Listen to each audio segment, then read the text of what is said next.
Yo llevo con problemas de salud mental desde los 18 años y en todo ese tiempo,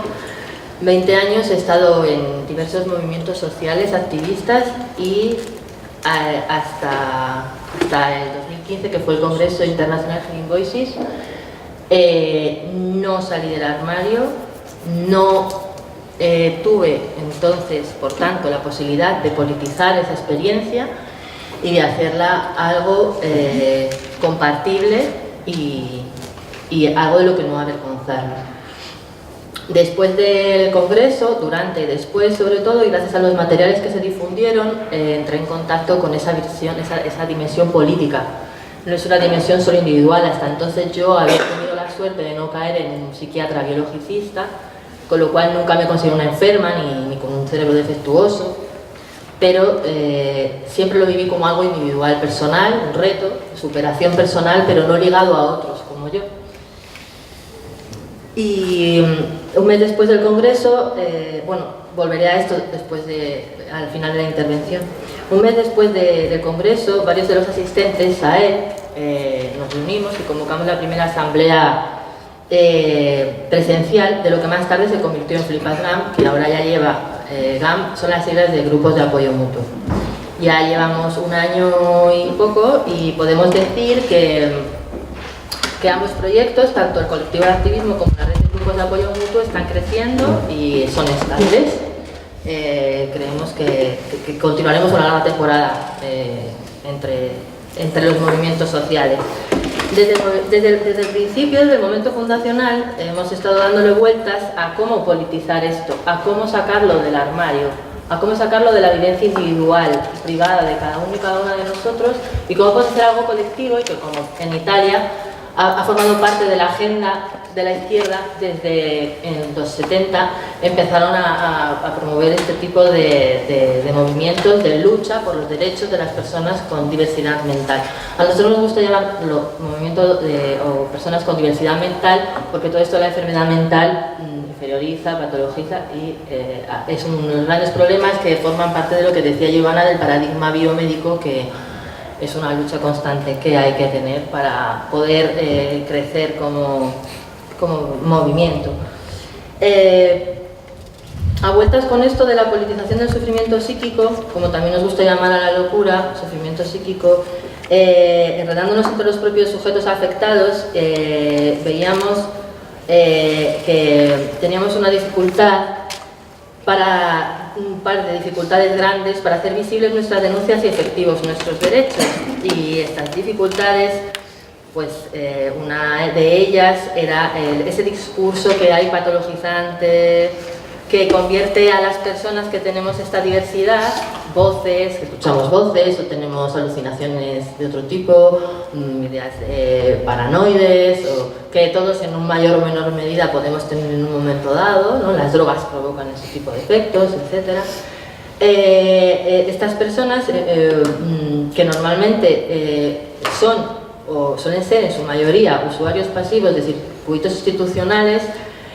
¿cómo hacer para que pudiéramos pasar a dar el paso a ser sujetos activos y politizados? Porque cuando esto sucede, la recuperación es mucho mayor. Cuando tú estás tutelado, cuando tú no tienes las riendas de tu vida, no creces. Es como que tú mismo... Bueno, para entender esto es necesario entender que hay muchos niveles de recuperación. Hay personas que se mantienen en el nivel inicial de por vida. Y esto no tendría por qué ser así. Las personas así no son peores que otras, que tienen menos ayudas y menos apoyos, ¿no? Y el problema es que esas personas en concreto, en nuestro colectivo, yo hablo siempre de la experiencia que estamos viviendo en el colectivo, ¿no? Estas personas piensan y sienten de verdad que son peores, que están enfermas, y eso lo convierte en un obstáculo.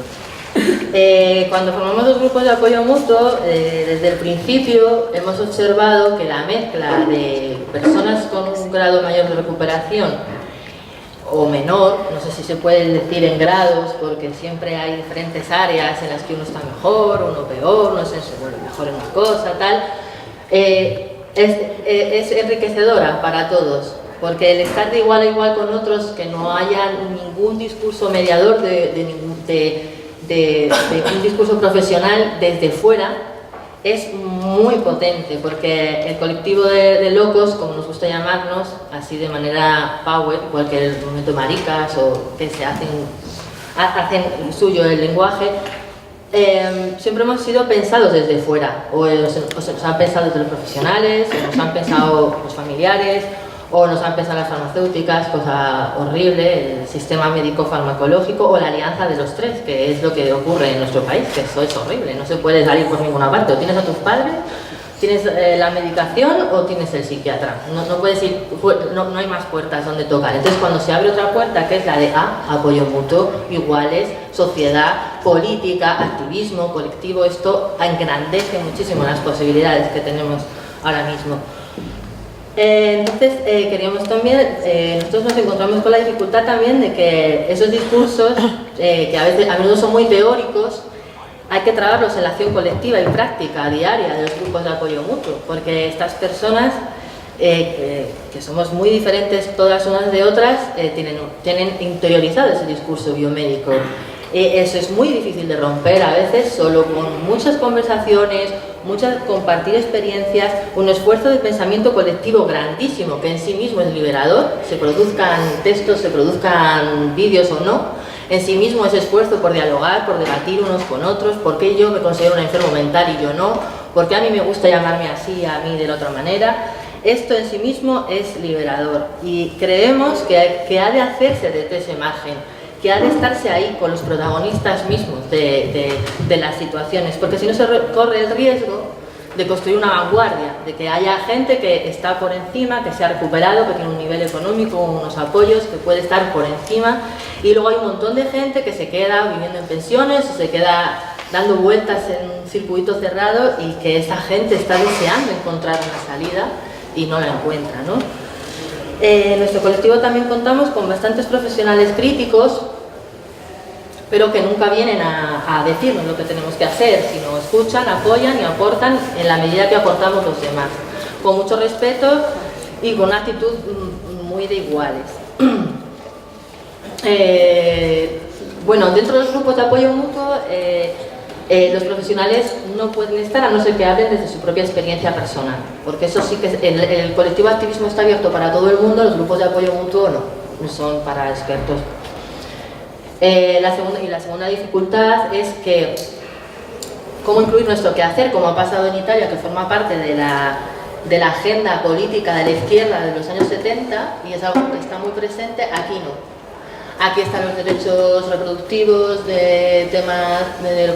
trans últimamente, que hace unos años ya derechos LGTB, derechos minorías no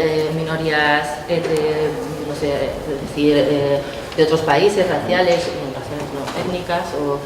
pero el tema de la locura o el tema de los derechos de las personas con diversidad, está la diversidad funcional también, que se ha unido últimamente, y falta la mental. Luego está también el tema de la discapacidad intelectual, que ese es otro tema también muy importante. Entonces, o sea, una de las preguntas que nosotros teníamos es cómo hacer para visibilizar esta lucha en nuestro Estado, cómo hacer para que las personas que tenemos estas dificultades o esta diversidad podamos ser considerados, podemos salir del armario, igual que los gays y las lesbianas y los trans en su momento, cómo podamos decir, yo soy escuchadora de voces, yo tengo crisis con la realidad, tengo crisis de sufrimiento psíquico agudo de manera puntual o a veces mayor, pero yo soy una persona válida, yo puedo aportar muchas cosas. En los mismos entornos activistas, como digo, vuelvo ya con esto a cabo, vuelvo al principio de mi intervención, llevo 20 años casi siendo activista y en ningún momento he pertenecido a diferentes movimientos, al movimiento CUF, al Autónomo de Madrid, al movimiento vecinal por la vivienda, etc. Y en todo este tiempo y en todos estos lugares siempre he tenido que ocultar esa diversidad, que tengo crisis de sufrimiento psíquico intenso y soy escuchadora de voces. Bueno, en mi caso, cada caso tiene unas causas, ¿no? Entonces, la dificultad es que tampoco los espacios activistas, que supuestamente están más politizados y son más sensibles a las problemáticas de injusticia social son o han sido hasta este momento espacios de seguridad para personas con diversidad mental. No hay una cultura política colectiva para las personas que trate la locura, que posibilite una sensibilidad y acogida hacia este tipo de dificultades. Normalmente, otros como yo, que hemos sufrido esto, hemos sufrido un estigma leve, sutil, que como la doctrina Parot, al final no es lo que haces, sino quién lo hace. Una vez que ya te han identificado o se te ha como percibido esa diferencia, ¿no? Entonces esto que hace que ocultas lo que sucede, porque te pone en peligro, te pone en una dificultad, con lo cual lo deja al margen de nuevo e impide su politización. Cuando una cosa no se visibiliza, permanece oculto, no se puede hablar de ello, no se puede politizar, porque no se puede compartir, porque no se puede hablar de lo que uno o una en colectivo está viviendo, ¿no? En grupo. Por eso creemos que es necesaria esta comprensión de otro marco liberador y crítico para que en los mismos contextos activistas, ya que socialmente queda mucho por caminar, esto se sepa cómo abordar, se comprenda de otra manera, que no sea inferiorizante o patologizante, se entienda que podemos ser un poco raros a veces, pero podemos ser exactamente igual de capaces que el resto de personas de hacer un montón de cosas distintas y que al poder que las prácticas de apoyo mutuo y colaboración entre iguales, como hemos dicho, son las que rompen con eso, porque es muy liberador encontrarte con otros en pie de igualdad y poder decir, yo, a mí me pasa esto, o pues lo estoy diciendo en público y no pasa nada, jo, qué bien, ¿no? Y bueno, ya acabo. Estas dos dificultades de las que hablábamos empiezan a ser superadas en nuestro colectivo muy humildemente por esta apropiación de un discurso propio, un lenguaje propio a la hora de hablar de nosotros, que despatologiza, que no nos consideramos enfermos, que nos ayudamos unos a otros a afrontar este rechazo que a veces se siente socialmente. Y por eso mismo, porque llevamos mucho tiempo invisibles y dentro del armario, pues quería decir que viva la lucha de los locos y de los diversos mentales. Y ya.